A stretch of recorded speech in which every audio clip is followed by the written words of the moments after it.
Pro Football Hall of Famer from the Denver Broncos here on the Rich Eisen Show. How are you, TD? Doing well, Rich. How you doing this morning? I am doing better for talking to you. Let me ask you a couple of questions about these Denver Broncos, man. Let's start off with the fact that the quarterback actually lost the game in September. What do you think happened in Western New York this past week, TD? Yeah, that was a game that they had to sort of look out for. You got the Raiders that they're playing this week, and some people thought it was a trap game, and it's certainly a tough place to go play. But when you watch them the first two games, Trevor played almost flawless. I mean, he had a few mistakes in the game, but he played well enough to keep that team obviously into the game. They ran the ball well, and all the things that they needed to do, they did in that game. Including it was kind of a senseless play. I don't know if I put that on Vaughn, but for you to make that call on sportsmanlike conduct that he didn't help Tyrod up was kind of lame. But listen, they got outplayed. Buffalo came to play, and give them a lot of credit. Well, I guess reaching out your hand to an opponent and then pulling the old playground psych, he didn't. Yeah, that's the old psych move. You know that. Well, he didn't pull his hand away and then put it on the back of his head like he was brushing his hair back. He didn't do exactly that, and that is, I guess, the actual definition of an unsportsmanlike piece of conduct. But look at the players though. Both of them were laughing. It wasn't like Vaughn walked away or had this sort of. I think you have to take it all in context. Like, you have to look at what he was doing. Yeah, I saw the move. He pulled his hand away, but Tyrod laughed, Vaughn laughed, and the ref should have just. You have to have a little bit more judgment at that point to think, okay, was that a malicious move? Was he trying to taunt him? No. It was two guys just kind of doing a friendly thing, in my opinion. But I'm not out there and wasn't the ref, and I don't know what they're told to throw penalties on. But at the end of the game, do you think that should have been a 15-yard penalty for that? No. Actually, I don't. I was just saying that in terms of what's sportsmanlike and what's not sportsmanlike, that does not on its face appear sportsmanlike, but does it raise to the level of play of a 15-yard penalty in a fourth quarter of a tight game? I would say no. I would say no 1,000 times. But, I guess, and that is the position sometimes that these referees feel that they should be in, which is unfortunate. They should not feel that they are school monitors or dance competition judges. Although that's it. What did you think of Odell Beckham lifting his right leg? Oh man, was that the old? Randy Moss? Didn't Moss do that a few years? Well, he pulled his pants down. Well, that might have been John Randall then who did something like that. But I'm not a fan of that move. Not a fan of it. I mean, I like creativity. I like the guys, the celebrations. I'm all for that. But when it borders kind of, that kind of lewd act, then I'm not really for that.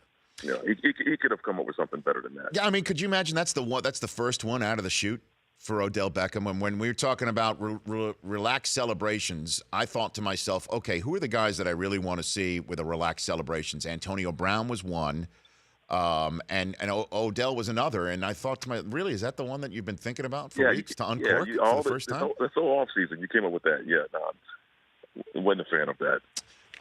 Terrell Davis here, part of Vizio, which we'll talk about in a moment here on the Rich Eisen Show. So, who is the best team, do you believe, in the NFL through 3 weeks, entering week 4, with the best shot to go win it all? And obviously, we're still marathoning, not sprinting here. But what do you got for me, TD?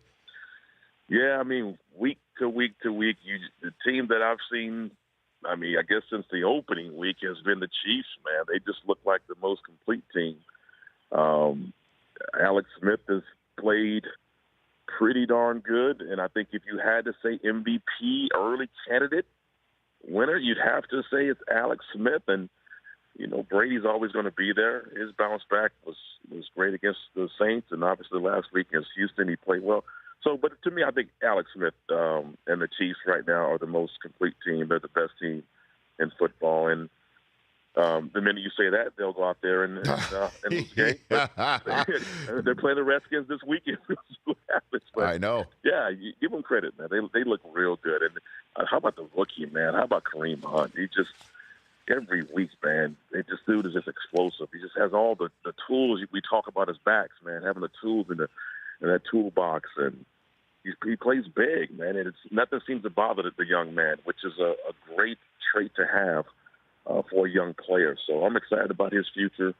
But the Chiefs right now, I would say is that team. What do you think? Well, I kind of agree, but then I look at what the Falcons have, and the Chiefs don't have that Julio Jones type guy. No.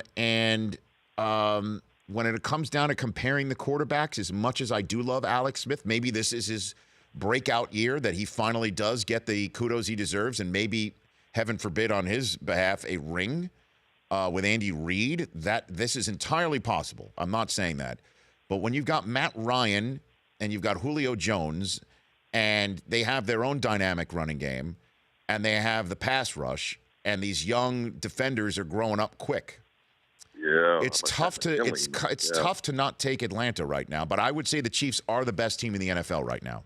If I could, yeah. No, that's a good argument. I can't. There's nothing I can say to say that they're not. But just I don't know. The Chiefs, to me, I just watched them the last 3 weeks, man. There's something, and I think Alex. I don't know if it's Mahomes behind them, whatever the case may be. There's something there's a fire that's lit in this man, and he's playing.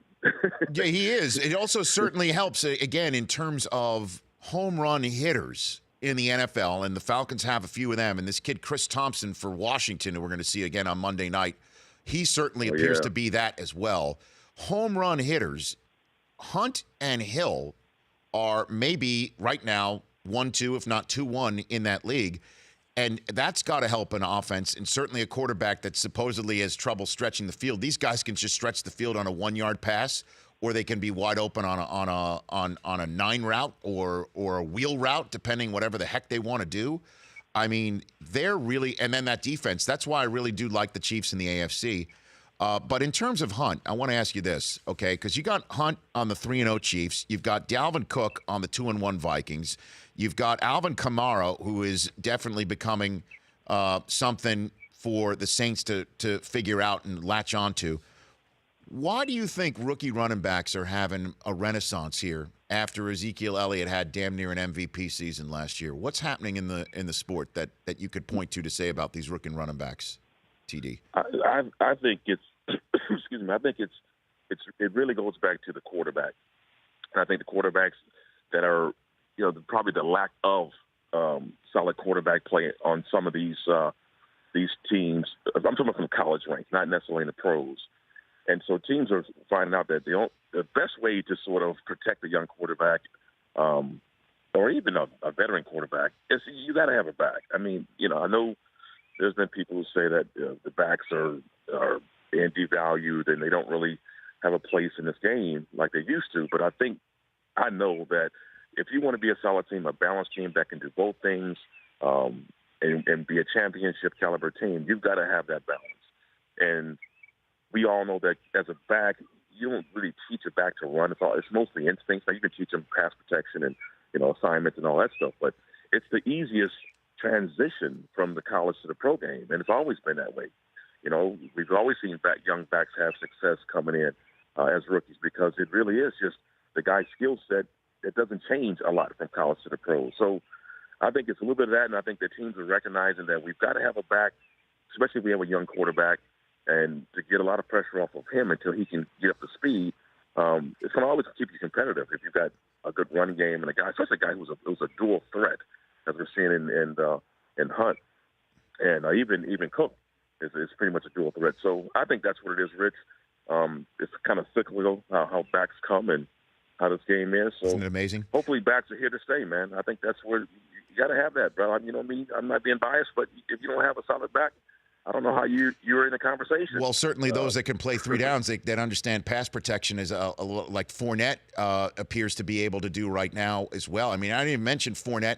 I didn't even mention Christian McCaffrey, who had 100 yards receiving this past week for Carolina. And then what about this kid? Yeah. What about this kid Saquon Barkley? Before we get to Vizio, TD. I mean, Penn State. Well, I saw him last year. I saw him in the Rose Bowl. Yep. And I was watching him, and Anthony Lynn his son went to Penn State, and so I texted him. I said, "Hey, tell me about this. I'm at the Rose Bowl, and I'm watching this young man run. I didn't know him at the time, but he impressed me so much on the field. He was just clearly the best, maybe the best player besides the quarterbacks on that field. And that's when it was amazing to watch him run. I think he's got a bright future. I guess he's going to be probably a top 5 pick this year. He's got to be. The way it looks. He's got to be. Yeah, it looks good, man. Well, I mean, certainly if Fournette at 4 and Zeke at 4 have done what they've done so far, and we're expecting Fournette to continue to improve, I mean, why the hell not? I mean, that's why I'm saying it's that obviously the Colts don't need somebody like Darnold or Rosen or Allen. Colts could use somebody like Saquon Barkley to stick next to Andrew Luck for 10 years. That's for damn sure. Yeah, you know? Yeah. I mean, Gore ain't going nowhere, man. I know. Except with you and Canton, maybe. What's going on? Keeps on ticking, man. What's going on with Vizio before I let you go? What are you doing with Vizio, TD? You're talking about big players and big plays and explosive plays, man. So here's what's going on. Vizio's going big this year. So every play of 40 or more yards that results in a touchdown, check this out, Rich, Vizio is going to reward a big screen. We're talking about a 50-inch M-Series SmartCast display to a lucky fan. And all you have to do is go to Vizio.com/big plays. And it's that simple, man, for your chance to win. And, we've seen a lot of big explosive plays this year, and they'll be giving away a lot of big screens. So go there again, Vizio.com/big plays for your chance to win. And that's pretty much it, man. All right, TD. When do I get you in studio? You keep calling me. Let's get you back anytime. Here. You know that, man. You know you got. Anytime you call, brother, that name it gets prioritized. You got it. Go straight to the top. All right, TD. We'll chat soon. Thanks for calling. All right, you got it. Terrell Davis at Terrell_Davis on Twitter. The Rich Eisen Show, weekdays at noon Eastern on radio stations across the country and audience. If you like that, download our app. Please, just if it's a memory thing, just delete other apps. You don't need those apps. This app, the Rich Eisen Show app, you need that.